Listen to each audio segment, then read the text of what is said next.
Señor presidente. Caspar Weinberger, en el año de 98, exsecretario de Defensa estadounidense, presionó al presidente en funciones, Zedillo, 98, con un escenario en el que el ejército estadounidense ingresaría al territorio nacional en el estado de Zacatecas, porque él observaba Weinberger una descomposición del Estado mexicano o el narcoestado mexicano, como él definía.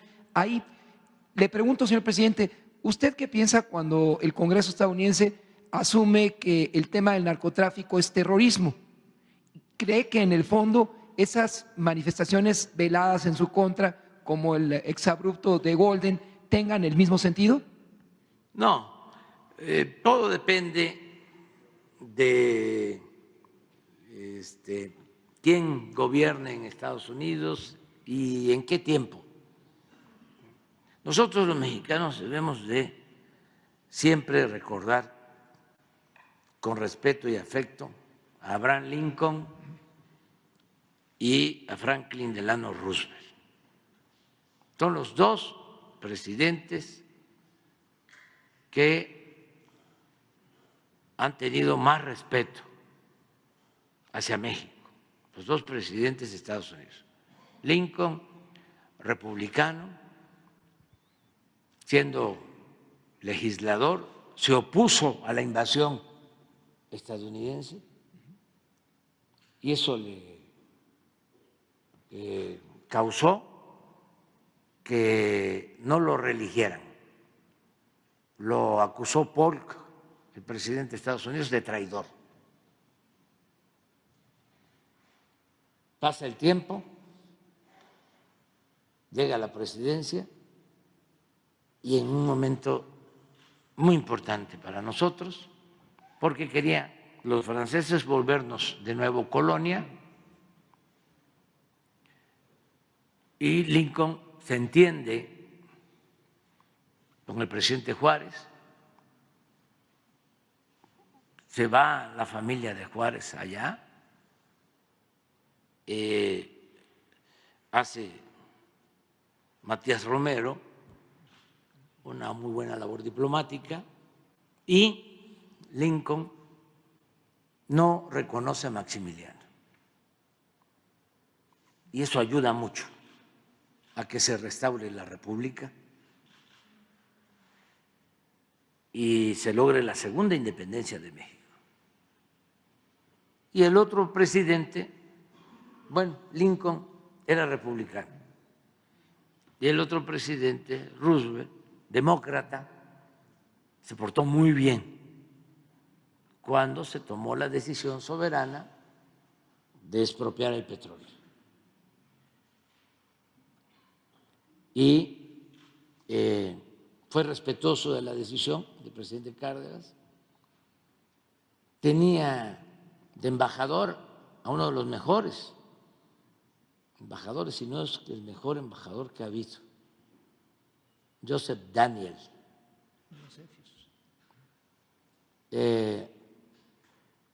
que había sido jefe de Roosevelt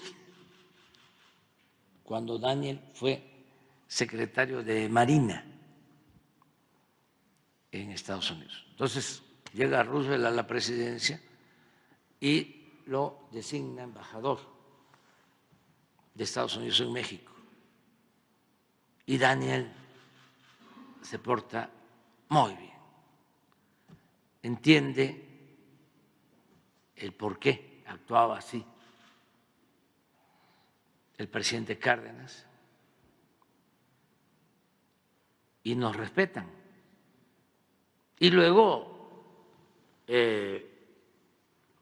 viene la Segunda Guerra Mundial y hay cooperación México-Estados Unidos, van mexicanos a trabajar a la recolección de cosechas, porque los estadounidenses van a la guerra, trabajan obreros mexicanos en la construcción del ferrocarril en Estados Unidos, los llamados braceros, se logra ese convenio, incluso militarmente se construyen bases aéreas de manera conjunta. Por ejemplo, la primera base aérea, base, ¿sí?, de la Fuerza Aérea, la número 1 es Santa Lucía, que la quería desaparecer el gobierno anterior con la construcción del aeropuerto en el lago de Texcoco. Pero la segunda, eso no lo sabe mucha gente, es la de Ixtepec, en Oaxaca, en el Istmo, que se hace cuando la Segunda Guerra Mundial, con la participación de las Fuerzas Armadas de Estados Unidos. Y la tercera base aérea es también de la Segunda Guerra Mundial, es la de Ensenada, Baja California. Entonces, en ese entonces, cuando la guerra había terminado, el presidente Cárdenas su mandato, en 1940, me cuenta el ingeniero Cuauhtémoc Cárdenas que se va el general a su pueblo, a Jiquilpan, Michoacán, y a él lo inscriben en primer año de primaria, que tenía 6 años. El ingeniero nació en Los Pinos en 1934. Entonces creo que tenía 6 años, lo inscriben primer año de primaria, porque ya el general ya iba de retiro, pero viene la guerra y lo llama el presidente Ávila Camacho y lo nombra, y él acepta por las circunstancias, de nuevo secretario de la Defensa. El señor Cárdenas fue 2 veces secretario de la Defensa. Entonces, son circunstancias. A mí me toca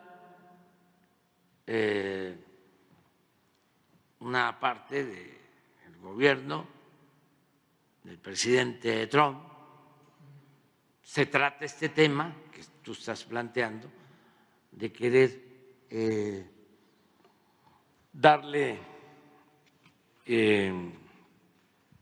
trato de narcotraficantes, digo de terroristas a narcotraficantes, y yo me opongo cuando me lo plantea el presidente Trump, y él acepta de que no convenía hacer eso y nos respeta. Me lo planteó y me ofreció incluso que mandaban comandos especiales a México y de manera respetuosa, pero firme y con argumentos, le dije que no, que México es un país independiente, libre, soberano. No somos colonia, ni Estado asociado, ni protectorado de ningún país extranjero. Con el presidente Biden no ha habido problema, nunca me ha hecho ese planteamiento. Recientemente salió el tema, hace unos días, de más acciones contra los migrantes en nuestra frontera norte. Se habló incluso de que se iba a cerrar la frontera. Estaba de por medio una negociación en el Congreso para enviar dinero a Ucrania y a Israel. Y querían meter el tema migratorio. No pasó el tema migratorio, sí pasó, o va a pasar, lo de destinar como 90,000 millones de dólares a Ucrania y Israel. Y no les importó el tema migratorio. Fundamentalmente los republicanos vetaron o no quisieron que se incluyera el tema migratorio. Esto de medidas más severas, el cierre de fronteras, que yo en su momento dije que cualquier iniciativa en ese sentido se iba a convertir en letra muerta si no se atendían las causas que originan la migración, que era una ceguera política, no entender que la gente trata de llegar a Estados Unidos porque no tiene oportunidades en sus lugares de origen y que lo mejor, lo más eficaz, lo más humano es ayudar a los países pobres, así como destinan todos estos miles de millones de dólares para la guerra, para la confrontación. ¿Por qué no se destina? Estábamos proponiendo 20,000 millones de dólares anuales para apoyar a países de Centroamérica, del Caribe, de América Latina, que tienen problemas de mucha pobreza. No se aprobó eso. Además, en su momento dijimos cerrar la frontera, pues es como los muros.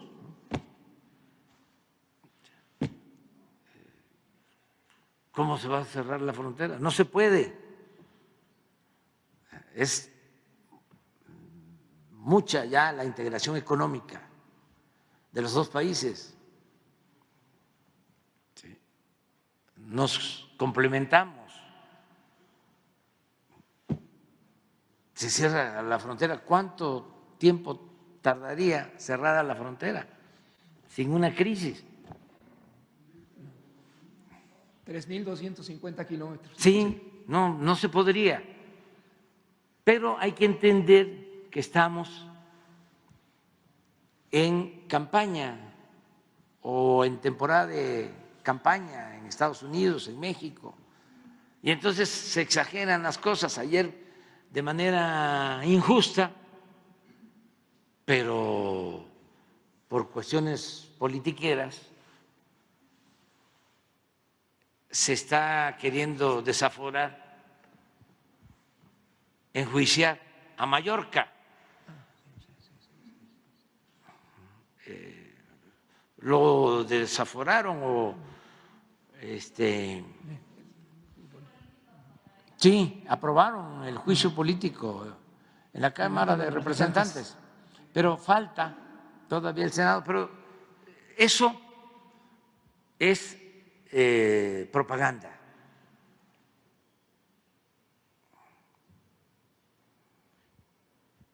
Porque pues él no tiene la culpa. Ahora, ¿por qué no?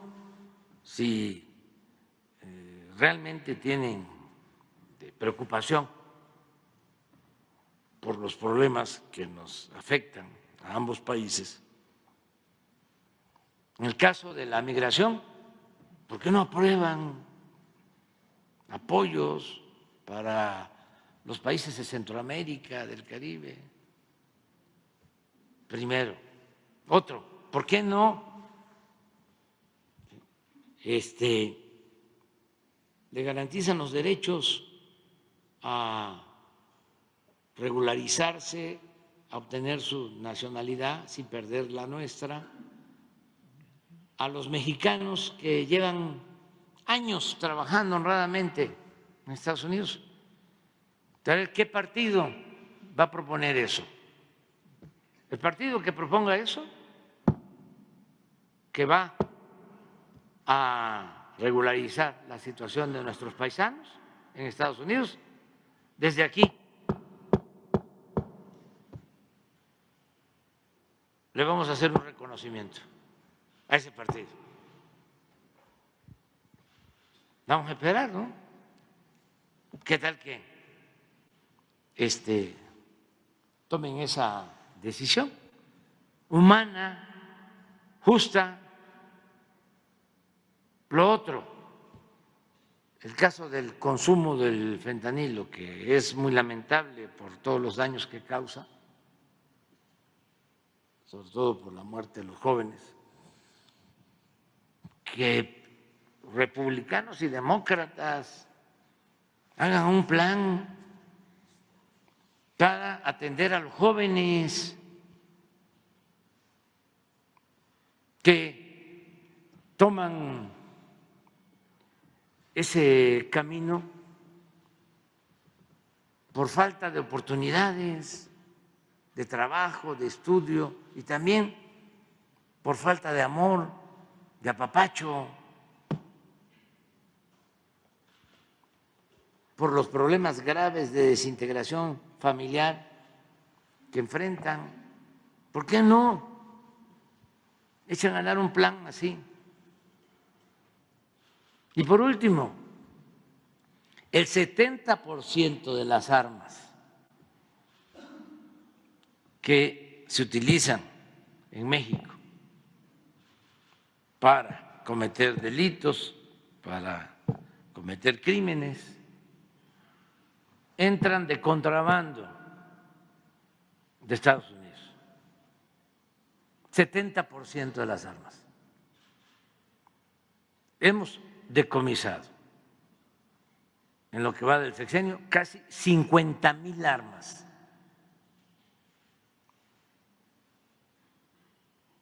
¿Y saben la mitad de dónde provienen? Del norte del Bravo. No, de Estados Unidos el 70, pero de ese 70 de Estados Unidos, la mitad de Texas. ¿Qué me responde a esto el gobernador de Texas?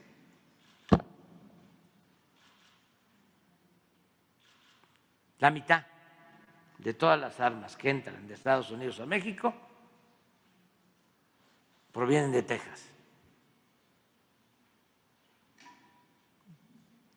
Entonces, hay que estar informando y siempre van a haber esas balandronadas de amenazar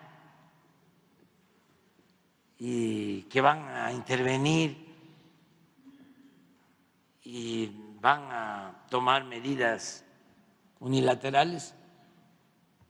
Pues no hay que tomarlas muy en serio porque es, insisto, temporada de elecciones.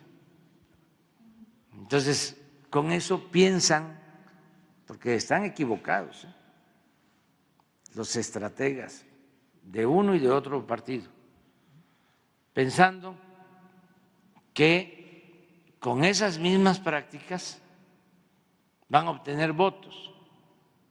Ayer estaba yo viendo unas encuestas, están empatados.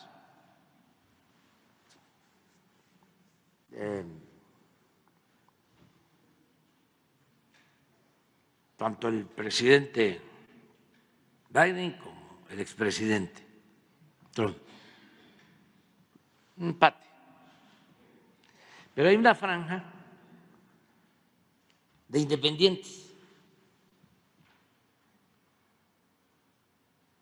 Esos independientes son los que van a decidir.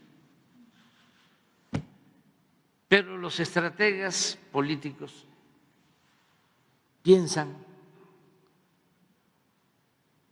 que esos independientes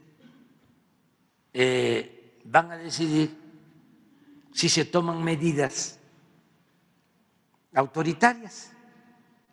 O sea, si se corre el Partido Demócrata más a la derecha, y si se corre el Partido Republicano, aún más a la derecha. Se equivocan.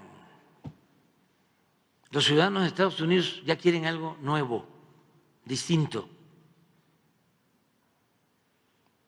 Y hay que cambiar ya esas prácticas. Si hay un partido que dice, vamos a regularizar la situación de los hispanos que viven, trabajan honradamente en Estados Unidos desde hace 5 años o de 5 años en adelante. Una decisión de ese tipo. Otra decisión. Vamos a otorgar becas familiares para que los hijos puedan tener más tiempo con sus padres, 2 años más.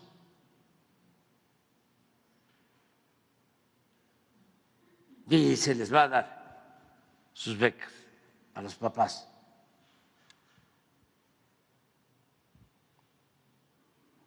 Vamos a atender a los jóvenes.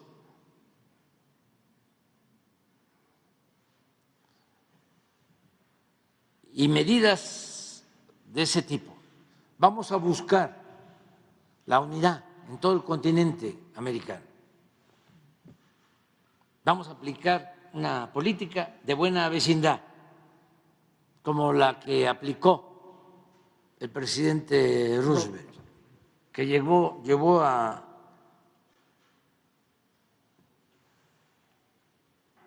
al poeta, premio Nobel de literatura,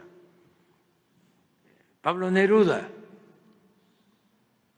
a llamarlo el titán de las libertades. Pablo Neruda, así llamaba a Roosevelt, por esa política de buena vecindad. Si eso se propone, puede ser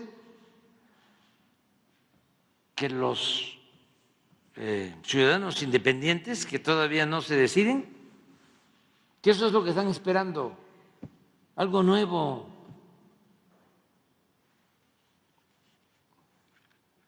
Pero bueno, ya hablamos bastante de eso, ¿no? Es una cuestión de carácter académico esto, de reflexión política, nada más, para que no se vaya a malinterpretar.